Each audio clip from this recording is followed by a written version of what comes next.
Hello there. Dr. Bill Crawford here, psychologist, speaker, author of 7 books, host of 2 PBS specials. Here again to bring you another tip on how to help you create the life you want.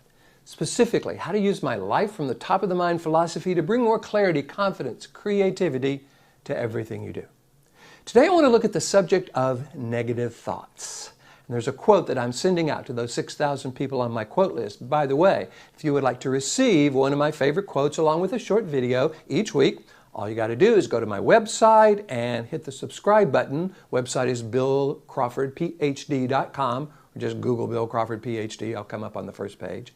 Hit the subscribe button, put your name, email address in, it's free, and each week I will send you one of these short videos along with a quote, along with 2 or 3 paragraphs about how to apply this quote in our life. So this quote is one of my own. It says, "Negative thoughts can help us survive, but they won't help us thrive." Kind of a simple quote, but let's unpack it and see how it's valuable. What I'm trying to say here is that negative thoughts have a purpose. Whenever we're in a situation where our lives are in danger or we are in danger, then reacting sometimes without having to think a lot about it is exactly what we need to do. You know, we're driving down the freeway and somebody's coming at us the wrong way. Somebody throws something at us and we need to duck. Anytime we need to react without thinking, that negative thought of, uh-oh, watch out, you know, we touch a hot stove and it's painful. That negative thought is exactly what we need. And here's what's going on. There's a part of our brain that is engaging another part of the brain that's helping us react in these fight or flight situations. For those of you who follow my life from the top of the mind philosophy, you know we got these 3 parts of the brain. Lower part of the brain is called the brainstem. This is where our fight or flight responses come from. Upper 80% of the brain is called the neocortex. This is where we make purposeful decisions, more deliberate decisions in a way that is more about thriving than just surviving. The middle part of the brain, the limbic system, works as a scanner, a processor, a router. It's the gatekeeper. It processes data and scans data as it comes in, processes it or interprets it, and then either sends it down to the brainstem or up to the neocortex. Here's the problem. This middle part of the brain, its mission on the planet is to keep us alive as a species. So it has a tendency to interpret a lot of things as dangerous when they're really not. Especially if we've encountered something negative in the past. It stores that as, uh-oh, watch out. If that happens again, react to it. For instance, if you've ever been bitten by a dog or had a negative reaction to a dog in the past, chances are when a dog comes in the room, you're going to find yourself having that same reaction. The dog may not be dangerous, most dogs aren't, but the limbic system is interpreting it as dangerous and throwing us into that fight or flight part of the brain where all we can do is react. So, in a situation where we are in danger, then that fight or flight reaction is exactly what we want. That negative thought is serving us very, very well. However, let's think about the situations we deal with on a daily basis. Have you noticed that very few of them are truly fight or flight in nature? In other words, it's almost impossible to thrive in a world when we're always reacting from fight or flight. What I like to do is ask myself the question, would I recommend this reaction to someone I love? Would I recommend this thought to someone I love? See, that's using the upper 80% of the brain, the neocortex, to determine, what I call the top of the mind, to determine whether we feed this thought or change it. And if we decide, no, I wouldn't recommend this to someone we love, we can change that negative thought.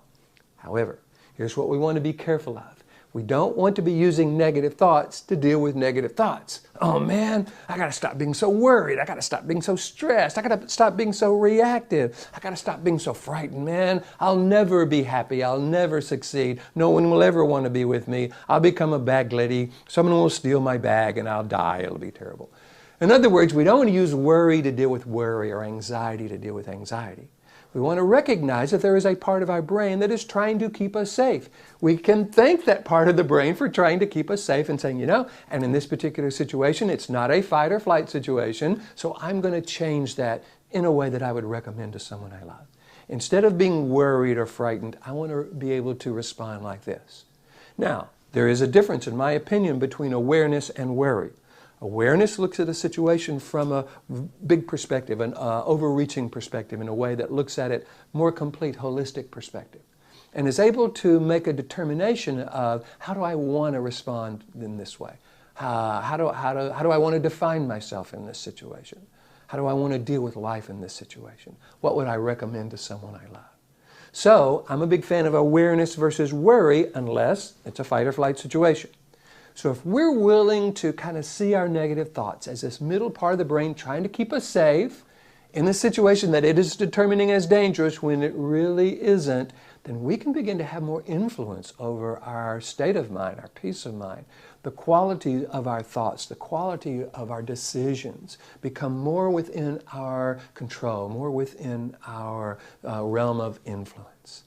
That's what I help people do. I help organizations do this. I help leaders do this. If you would like me to come to your organization and help your people, your leaders, become more purposeful in the thoughts that they feed, become more purposeful in the part of the brain that they engage going forward, be able to look at negative thoughts in a way that allows this upper 80% of the brain to make a determination. Do I feed this? Do I follow this? Do I change this? That's what I love to do. All you got to do is go to my website, hit the contact button. Let me know what you're interested in, and I'd love to work with you either as an organization or as an individual. So my hope is today we've got a new perspective on negative thoughts. We don't have to worry about them. This is not about don't worry, be happy, always think positive. It's about knowing that they serve a purpose. And when that purpose is in front of us, when we are truly in a fight or flight situation where danger is what's going on and we need to react without thinking, boy, that negative thought is exactly what we would recommend to someone we love. However, when thriving versus just surviving is our goal, when we're trying to make good decisions about relationships or choices, the people we're with, or the things we devote our life to, even the small things, how much sleep do I want to get? What do I want to eat? How do I want to arrange my life so that I bring my best to situations? We want to be coming from this upper 80% of the brain, the neocortex, what I call the top of the mind. So I hope this is valuable. I love bringing these videos to you. If you like them, please hit the like button. Share them with your friends. You know how Facebook, Pinterest, YouTube, all love it when you like it.